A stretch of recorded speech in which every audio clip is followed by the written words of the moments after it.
Hello नमस्कार, आप कैसे हैं। अपनी यूट्यूब फैमिली में आप लोगों को फिर से स्वागत है। तो चलिए हम इस वीडियो के माध्यम से आप लोगों के लिए 2025 में होने वाली केमिस्ट्री पेपर में यहाँ से 3 नंबर फिक्स है कि आएगा ही आएगा। 2 नंबर में आए और 1 नंबर में आए, या 2 नंबर में नहीं है तो यहाँ से क्वेश्चन की संख्या 1 नंबर में बढ़ा दी जाती है। तो चलिए आप इस वीडियो को शुरू से लेकर अंत तक देख लीजिएगा, तो आपके हेनरिक स्थिरांक के जितना क्वेश्चन पूछा जाता है वह आप कभी कंफ्यूज नहीं होइएगा, ठीक। या वहाँ से न्यूमेरिकल बनता है, तो बिहार बोर्ड में तो न्यूमेरिकल नहीं पूछता है, कोई भी कॉम्पिटिटिव एग्जाम देने जाएगा तो वहाँ से न्यूमेरिकल पूछता है।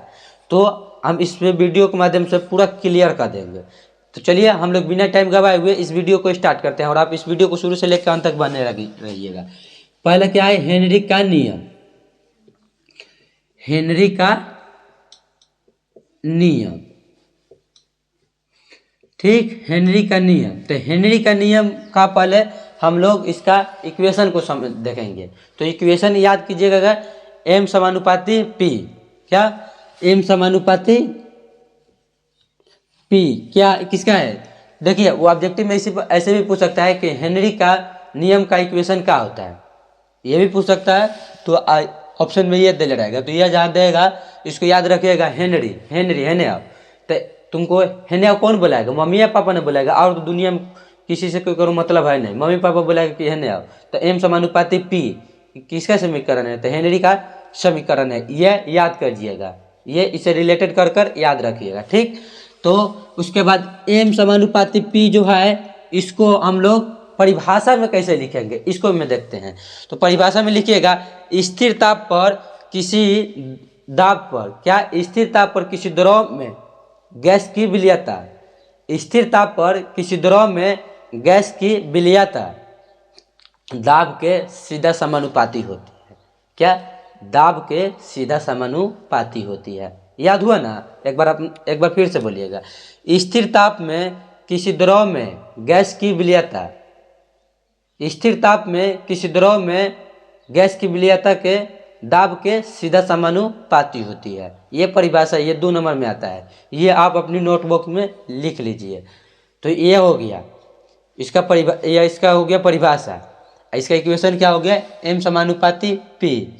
उसके बाद एम क्या है, एम समानुपाती पी। तो इसको हम लोग जब आगे स्टेप में लिखेंगे तो समानुपाती को हटाकर इक्वल का चिन्ह देंगे। तो इक्वल का चिन्ह देंगे तो एक स्थिरांक आता है, वो समानुपाती को चिन्ह हटाने के लिए इक्वल का जब चिन्ह आता है तो एक समानुपाती आता है, उसे हेनरिक स्थिरांक कहते हैं। तो हेनरिक स्थिरांक को किसे सूचित करते हैं, तो के एच से सूचित करते हैं। देखिए हेनरिक स्थिरांक को के एच से सूचित करेंगे, इसी फॉर्म में भी दे सकता है, ठीक। ऑब्जेक्टिव में या ये भी दे सकता है, वो भी दे सकता है। तो आप याद रखिएगा, एक याद रखिएगा एम और पी से, यानी कि मम्मी और पापा से, तो एम समानुपाती पी, ठीक। हेनरी हेने आप देखिए, फिर यहाँ एम है, तो एम इज इक्वल टू के एच पी, यानी कि पी से प्रेशर होता है, दाब होता है, ठीक। ये याद रखिएगा। यहाँ से ये इसका परिभाषा पूछा तो 2 नंबर में पूछेगा, ये सब आएगा तो 1-1 नंबर में आएगा, ठीक। उसके बाद हम लोग हेनरिक स्थिरांक के बारे में बात करेंगे। क्या, हेनरिक स्थिरांक, हेनरी स्थिरांक। हेनरिक स्थिरांक को हम लोग किसे सूचित करते हैं, तो हेनरिक स्थिरांक को के एच से सूचित करते हैं। देखिए ये हो गया किसी द्रव में गैस के, किसी द्रव में विलयन के दाब द्रव मतलब का वजन हो गया, यानी कि इसको क्या कहते हैं हम लोग, किसी मात्रा हो गया, द्रव की मात्रा। देखिए किसी विलेय पदार्थ में द्रव की मात्रा को एम से सूचित करते हैं, किसी विलेय पदार्थ में द्रव की मात्रा को एम से सूचित करते हैं, ठीक। के एच के मतलब हेनरिक स्थिरांक, और पी के मतलब प्रेशर, ठीक। ये आप परिभाषा लिखकर ये लिख दीजिएगा, और उसके बाद एम मतलब द्रव्यमान लिख दीजिएगा, किसका, किसी विलेय पदार्थों में द्रव का द्रव्यमान, के एच स्थिरांक, पी से प्रेशर, ये आप लिख दीजिएगा तो 2 नंबर आ जाएगा। आप परिभाषा को लिखना है तो जो हम बोले हैं। उसके बाद हेनरिक स्थिरांक को के एच से सूचित करते हैं। तो इसको जब 2 नंबर में पूछेगा तो हम लोग कैसे लिखेंगे, तो इसको पूछेगा तो लिखेगा गैस का आंशिक दाब, आंशिक दाब अब बटा गैस का मोल प्रभाज, गैस का मोल प्रभाज के अनुपात को, तो आंशिक दाब को हम लोग पी से लिखेंगे और गैस के, देखिए ये हेनरिक स्थिरांक पूछेगा तो आप लोग कैसे लिखिएगा कि हेनरिक स्थिरांक को पहले के से सूचित करते हैं, यह याद रखेगा। यह 2 नंबर में भी पूछ सकता है। आंशिक दाब, गैस का आंशिक दाब तथा गैस के मोल प्रभाज के अनुपात को हेनरिक स्थिरांक कहते हैं। यहाँ से न्यूमेरिकल भी पूछता है। बिहार बोर्ड में तो न्यूमेरिकल नहीं आता उतना, लेकिन और कहीं एग्जाम देने जाइएगा या कोई भी बोर्ड एग्जाम और दीजिएगा बिहार बोर्ड का छोड़ा को, तो यहाँ से क्वेश्चन पूछता है, ठीक, कि न्यूमेरिकल है, न्यूमेरिकल पूछता है तो ऑब्जेक्टिव में पूछेगा या सब्जेक्टिव में भी पूछेगा। तो P से का आंशिक दाब हो गया और ये हो गया गैसों की मोल प्रभाज, ठीक। ये दो मतलब ये दोनों परिभाषा पूछेगा और ये सब ऑब्जेक्टिव में पूछेगा।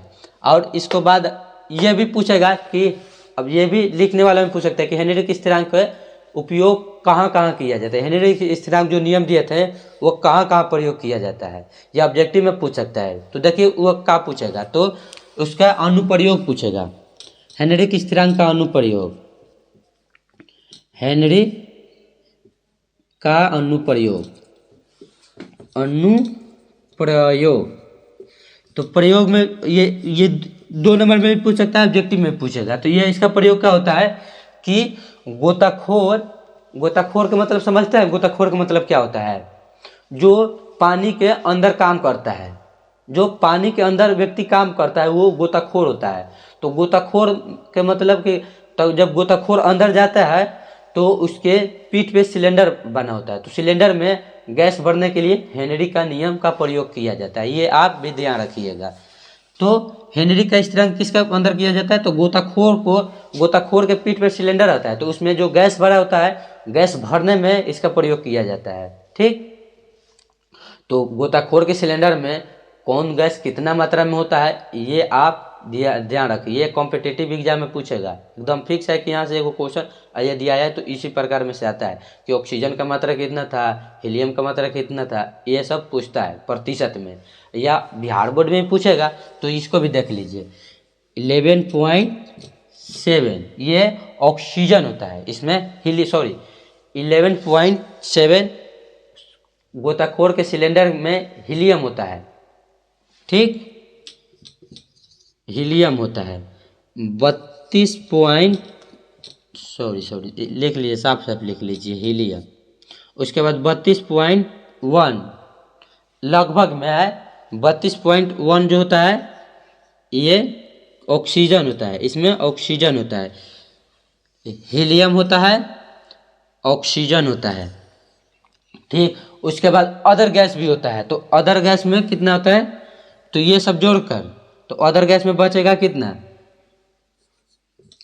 56 पॉइंट कुछ बचेगा, यहाँ से जोड़ लीजिए ना 1 और ये 7 8, तो यहाँ 2 बच जाएगा, ठीक, 56.02। तो ये क्या हो गया, ये अदर गैस हो गया, यानी कि अदर गैस में और जो गैस सिलेंडर में भरा जाता है वो आ गया। ये मात्रा की याद रखेगा, हीलियम 11.7 और ऑक्सीजन में 30.1, ये हो गया नाइट्रोजन। ये हो गया नाइट्रोजन गैस 56.02 होता है नाइट्रोजन गैस। सिलेंडर गोताखोर के सिलेंडर में कौन कितना मात्रा में भरा होता है एक बार रिवीजन कर लीजिए, हीलियम 11.7, ऑक्सीजन 32.1 और